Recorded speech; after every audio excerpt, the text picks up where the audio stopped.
So I want to shoot a video that speaks to where I've been, some changes that have been going on in the background and in me as well, and set some expectations moving forward.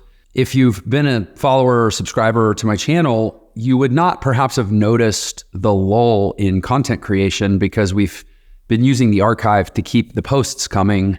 And also the podcast has been pretty consistent. But in terms of really creating high value content, the stuff that I think advances the conversation of humanity forward, I've been off for a little while.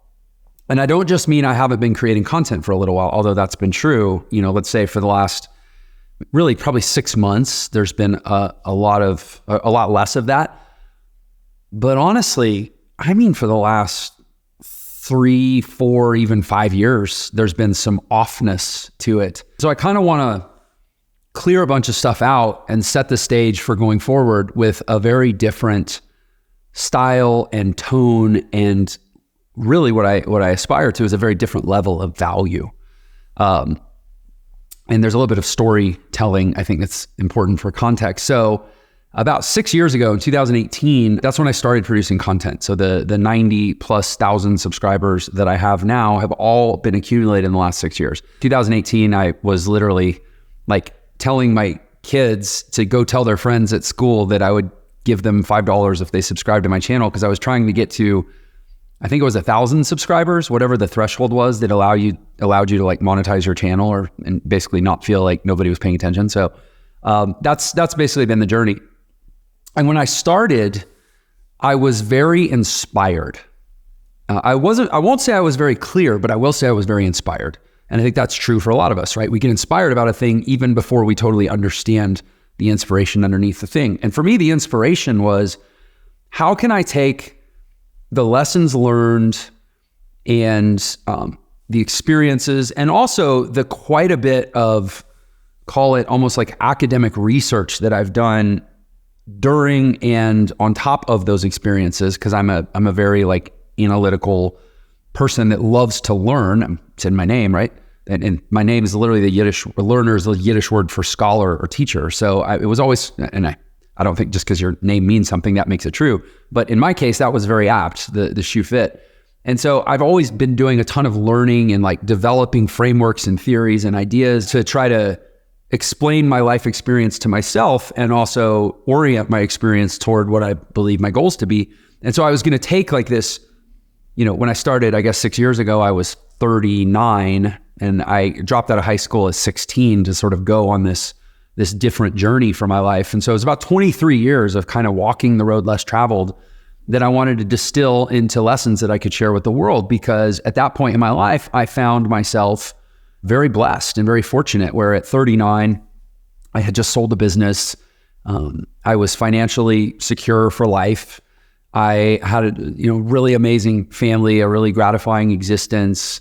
And I was still, at an age where I was still young enough to enjoy it. I had also developed some pretty good habits and was in the best shape of my life. And I just kind of felt like life was clicking on all cylinders, somewhat improbably, as a high school dropout turned jazz musician turned multiple time entrepreneurial failure. And then there was sort of like this magical happy ending to my first 40 years of life. And I really felt compelled to share that with the world, because I see so many people struggling, so many people not just struggling. When I say the word struggle, we go to financial struggle, and that's a lot of it. But I mean, it's emotional, it's psychological, it's spiritual. It's a crisis of human fulfillment is the language that I've come to apply to the state of the world. Like, we just aren't that fulfilled with our lives, which is, a little bit ironic in the sense that we have more would-be mechanisms for fulfillment available to us than at any point in human history, right? Material, technology, and so forth.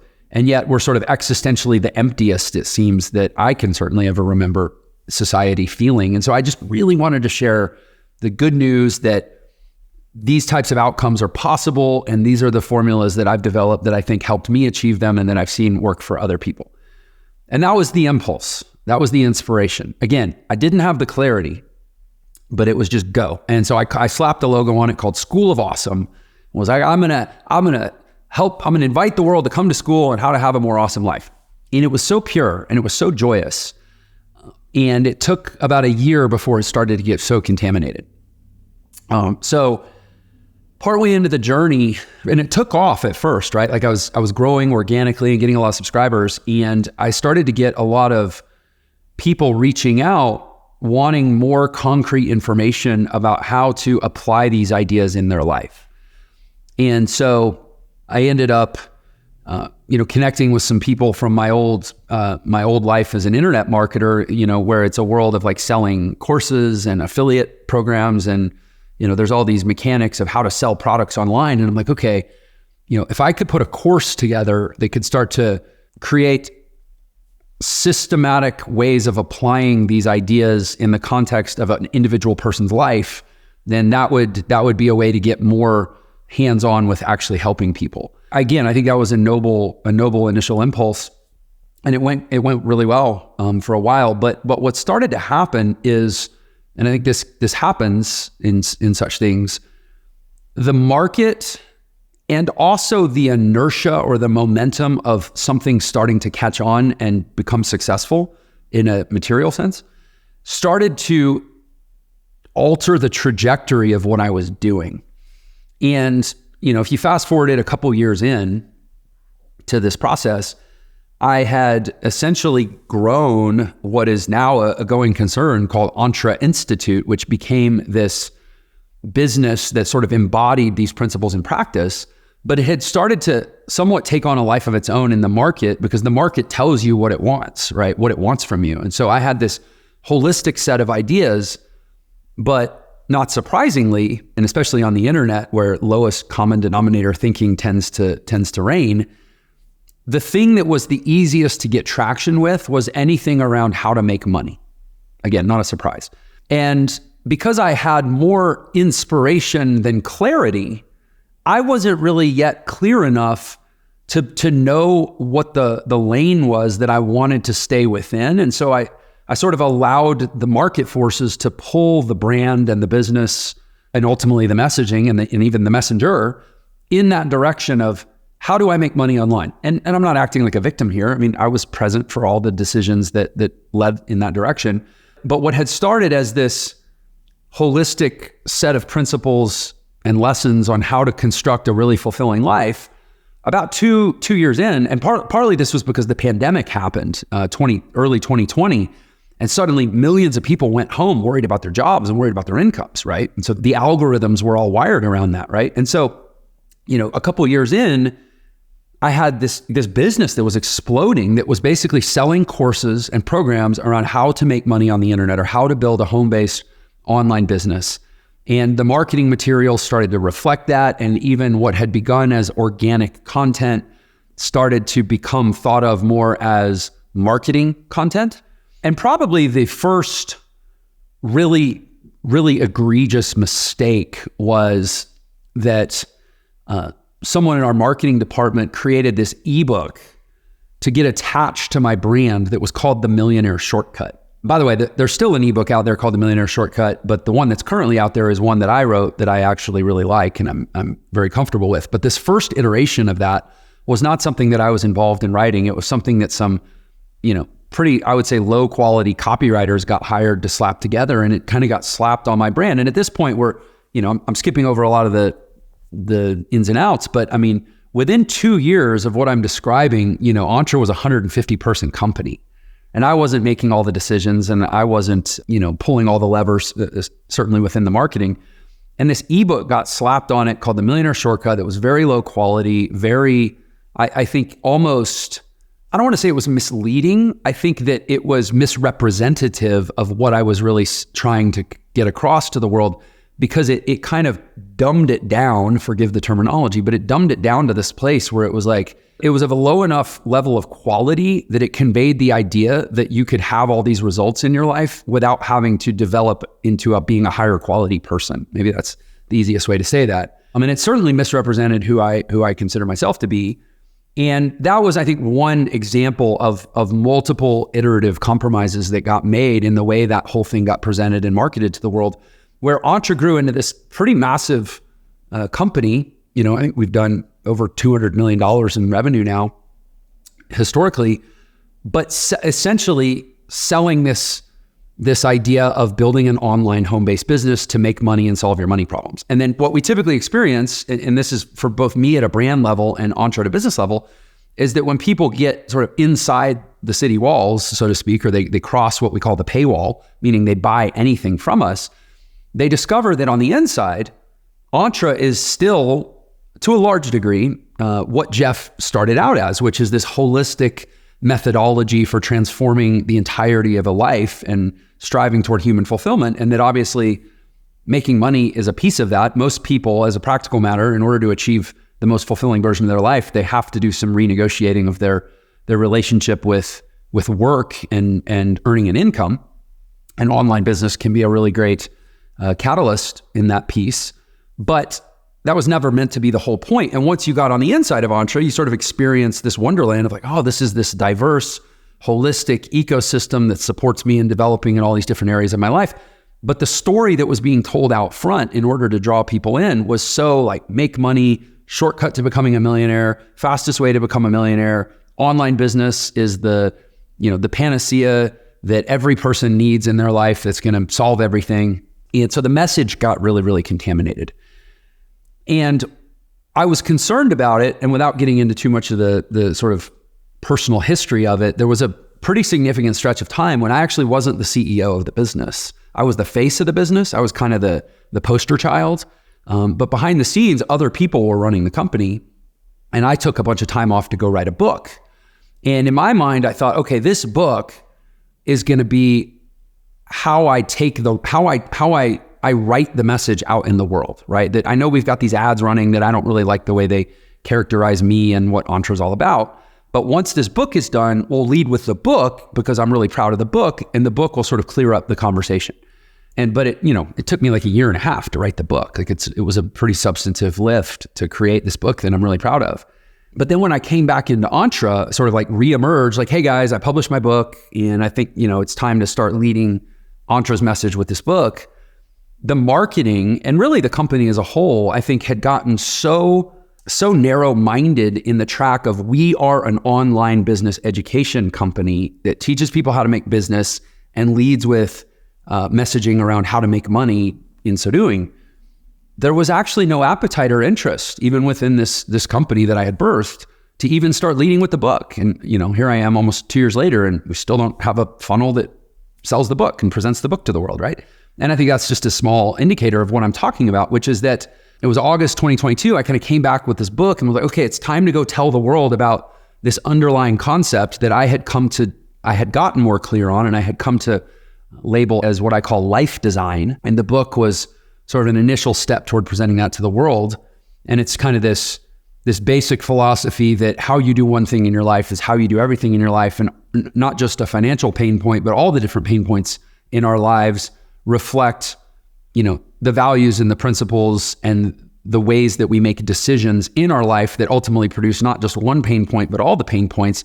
And that we can transform everything in our life by installing, what I call a new operating system at the foundation of our life. And it wouldn't just help us make more money, but it would kind of clean up all the other pain points too. And that's the core thesis of life design.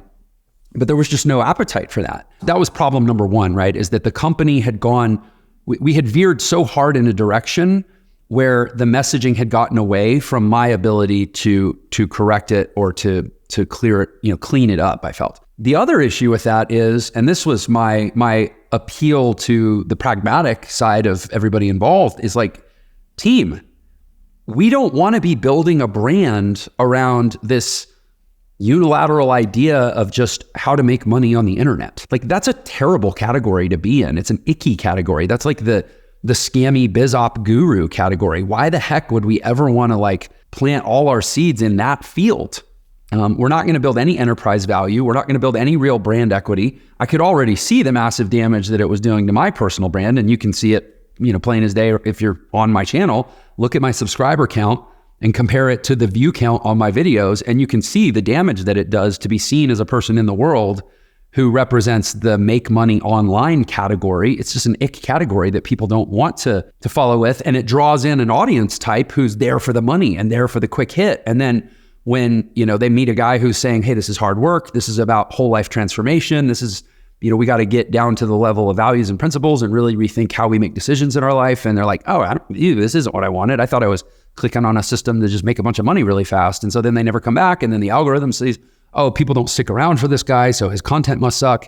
And so, you're seeing the evidence right in front of you of the damage that it was doing to my personal brand.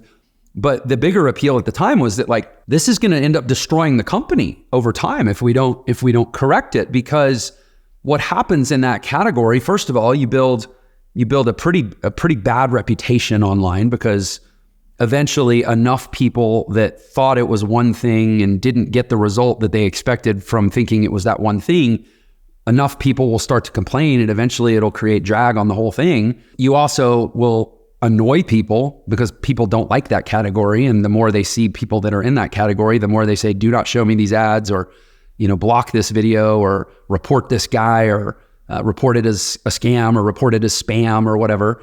And you just kind of build up bad juju over time within all the online platforms and just with the market as a whole. The practical result as a business is that the cost to acquire customers will increase over time. And if you read my book, you know that I was calling this out. I knew we were headed into a tough economy. I knew inflation was going to be a thing. I knew that credit contraction was going to be a thing. I knew that customers were going to get broker while the cost to acquire customers was going to increase, as long as we kept leaning into this, unhealthy messaging, I thought. And, I sort of felt like in Greek mythology, there's a myth of a girl named Cassandra who was cursed to see the future, but be ignored whenever she tried to warn people. I felt like Cassandra saying, guys, this is where we're going. But even within my own company, everybody was like, no, we're making money. Don't rock the boat. And meanwhile, my personal brand, my ability to actually get what I stood for out to the world was being sacrificed in the process as well. And so what happened a few months after I released the book was I basically insisted, I said, you know what, I want to be in charge again. So this was October 2022. I want to be in charge of this thing. I birthed it. I created it.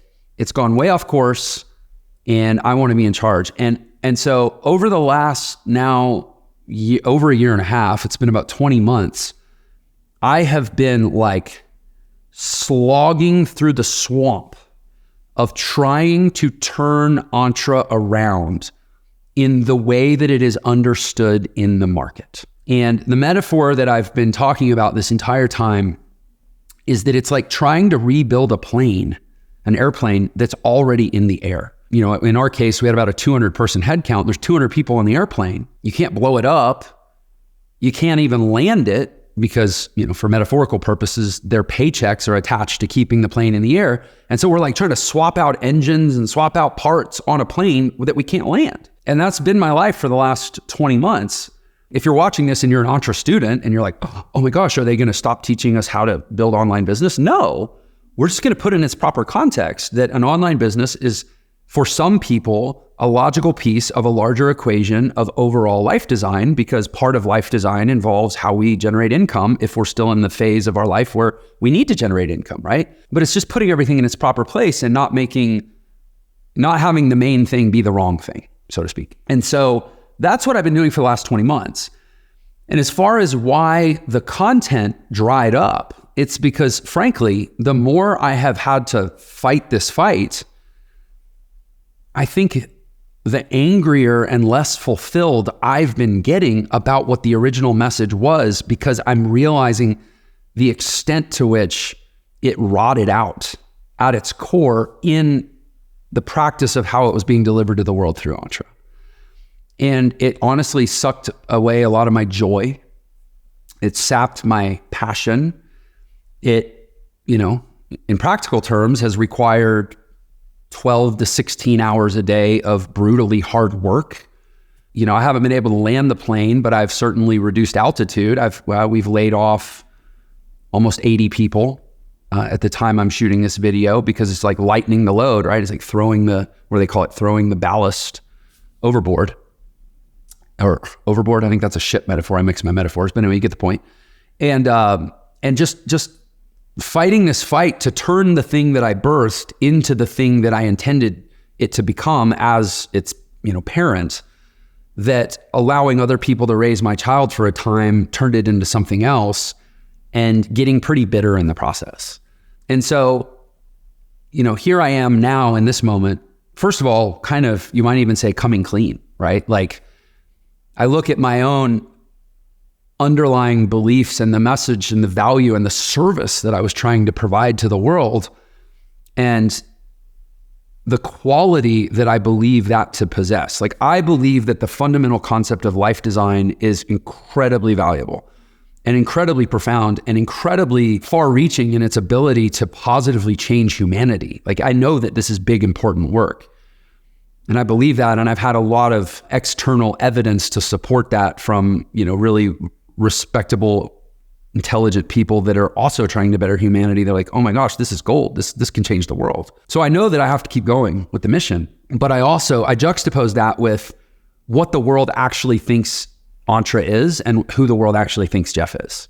And it's taken me a while to kind of process through that dissonance and get to the point where I'm not just so pissed off about what's happened.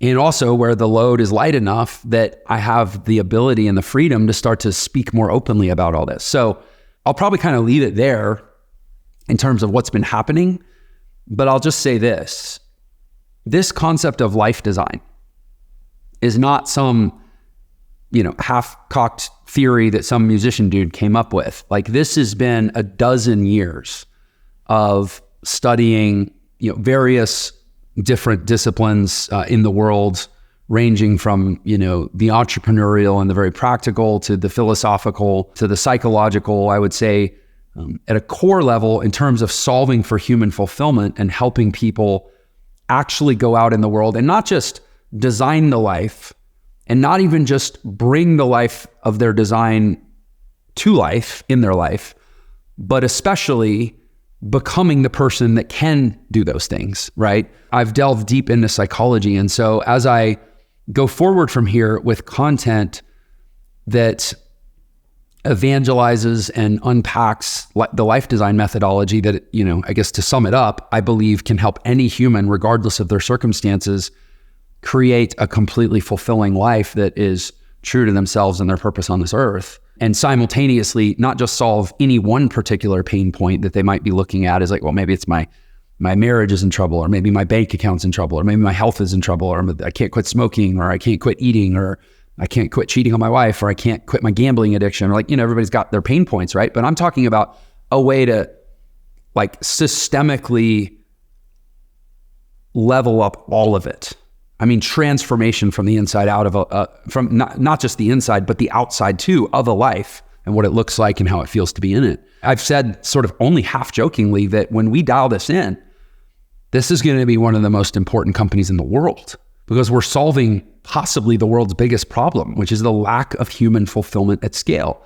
People that aren't fulfilled on a small scale, they get in fights or they do destructive things personally, but on a large scale, they commit genocide or they participate in things that result in millions of tragedies, right? Like solving for human fulfillment at scale is incredibly important work if we can pull it off. And I believe we can. I believe life design is a methodology that does.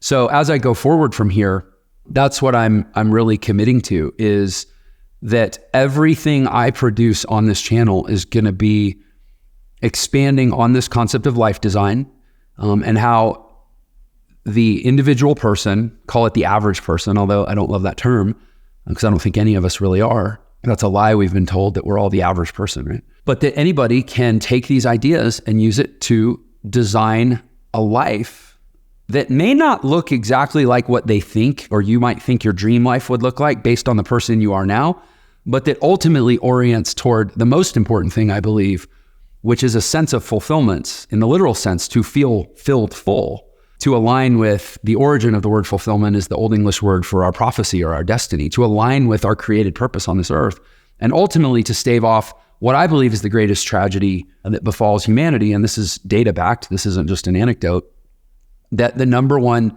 piece of feedback that we get from people on their deathbed is regret around having lived a life of someone else's design rather than our own, that essentially I wasn't true to myself. in psychosocial stage theory, the last stage of life is called, is around a conflict, a central conflict between ego identity and despair, where we basically have the last stage of life in which we get to reconcile. Was I true to myself, the ego identity in the psychological sense of ego, not the, sort of cultural sense of it. Was I truly myself or not? And if not, I lapse into despair because I am out of time. And that the preponderance of people that end their life in despair because they know they weren't true to themselves, I think is the biggest tragedy that befalls humanity. And I think it's something we can actually cure with life design. So that's my commitment to you, is to be bringing life design to you in bite-sized pieces moving forward, and ultimately helping the viewer assemble a framework for how to truly live a life that ends well, and that goes well in the meantime, and that feels great to be inside of. I've been thinking a lot about first principles, and so I'll sort of end with this one, that everything I'm intending to share through these videos is about compressing time. It's taking things that I've learned through either study and or experience, ideally a combination of both, and the time that it took me to learn those lessons, and to try to save you that time so that instead of having to go through what I went through, you can just watch the video. And that will always be a time trade well invested of whatever time it took to watch the video, because it's going to save you so much more than it asks of you, and incrementally help you live a more fulfilled life through life design. So I suppose in a sense, I'm asking for a second chance. The last 6 years, they started strong, but they went in a direction that wasn't truly aligned with who I am. But I have not only that inspiration back from 6 years ago, but also know now that clarity that was missing. And I can't wait to see you in future videos. Thanks.